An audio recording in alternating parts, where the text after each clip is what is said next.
Assalamu alaikum wa rahmatullahi wa barakatuh. This is Safwa Haidar from 10th A, Almanar High Secondary School. I'm here to talk about the now generation's problems faced by the relationship of mother, father, and child, the parent relationship. This bond is supposed to be strong, it's supposed to be held tight. But nowadays, it's not happening like that. Small, trivial issues make big factors, and big fights are happening. We need to fix that. So, here to talk about this, in this podcast, I have Sana ma'am, the head of English department in Almanar High Secondary School. Sana ma'am.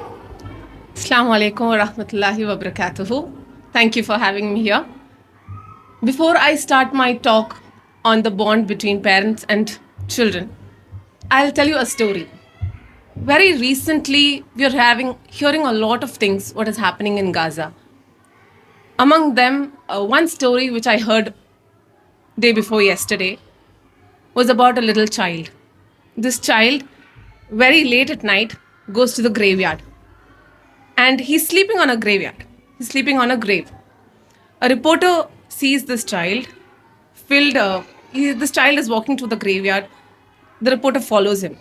And the reporter sees the place is very dark. It's filled with dogs. Dogs are barking, pitch dark. But this child very bravely goes inside the graveyard and sleeps on top of a particular grave. Grave? Yes, a grave, shocking the reporter. We as humans are so scared to even walk nearby a graveyard.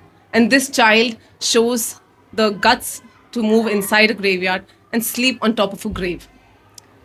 When the reporter questions him, the child very innocently answers, "I want to hug my mother and sleep."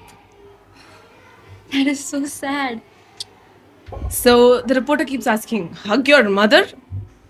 I mean, why would a child come to the graveyard, sleep on top of a grave, and say he wants to hug his mother and sleep? That is a kind of a bonding which a mother or a parent should have with a child. Yes.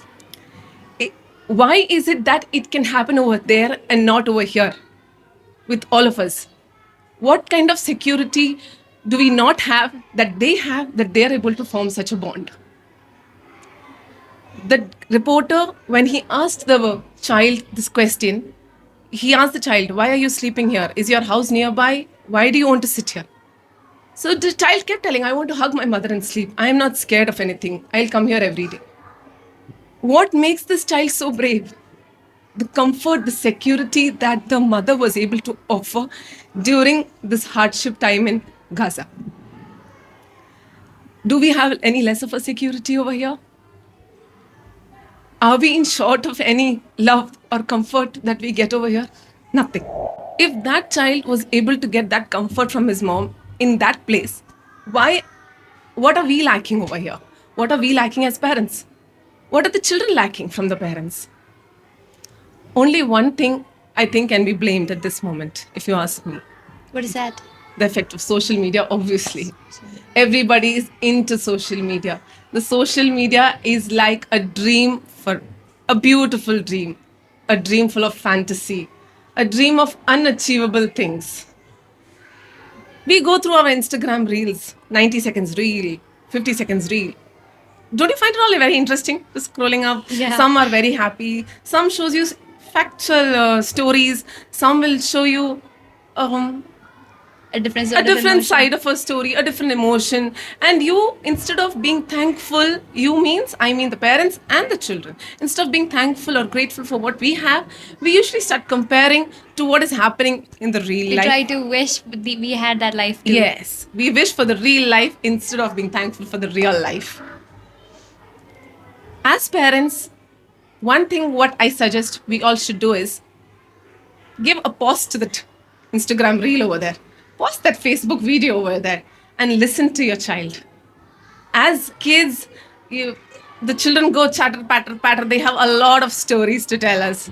Don't you want to share your feelings or experiences, what you enjoy with your friends in school to your parents? Yes, and I would hate it when they would not listen to me and ignore me.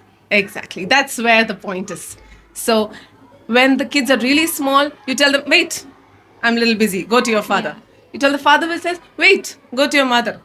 Eventually, both are busy. Nobody has time for the child. Where will the child go? Child will go outside the boundary, outside to where it is not allowed. So that's where we are mistaken. As I said earlier, give a pause to that reel, give a pause to the Facebook video, give a pause to the YouTube video. You have much interesting life over here. You have much interesting stories to listen to. The kids are full of wonder. The kids are full of inquisitiveness. It's wonderful to listen to them, to clear their doubts. Sometimes you need to go back to Google or rather ChatGPT to clear their doubts. Next thing, what you can do is teach them stories. Every kid loves to listen to bedtime stories. Don't you too, Safa? Yes. Even at this age, you would like to listen to a Yeah. bedtime story. Yeah. So as kids, everyone loves to listen to bedtime stories. We can just inculcate a little bit of Islamic values, cultures through these stories. Just putting in a little bit of addition to the fantasy stories, giving it an Islamic touch. Such stories teach us more than a book can ever could. Exactly. And especially when it's told by a mother or a father, it has a double benefit. Yeah. Teaching them to pray, asking them to pray with you, teaching them to recite the Quran, showing them examples, wonderful examples from the Quran. It's more beautiful than teaching anything else. Would you like to listen to another one story? Yes, come. But this is a little interesting. I was traveling by train once and I was reading a book. Instead of going through my phone, I had a novel which I wanted to complete. So I was reading a book. And my daughter, she came to me and she's like, she also wants to read a book. Because she saw me reading, she wanted to do the same thing. So one thing what I could analyze from that situation is that what I do, she's going to do exact same thing. She's going or to she- repeat it. Yes, she's going to repeat it. So I started reading more books in front of her, even though I was, I was little this one. I needed to go back to my Instagram reel. I wanted to check out some reels, some Facebook videos, something more interesting, something which takes me away from the real world.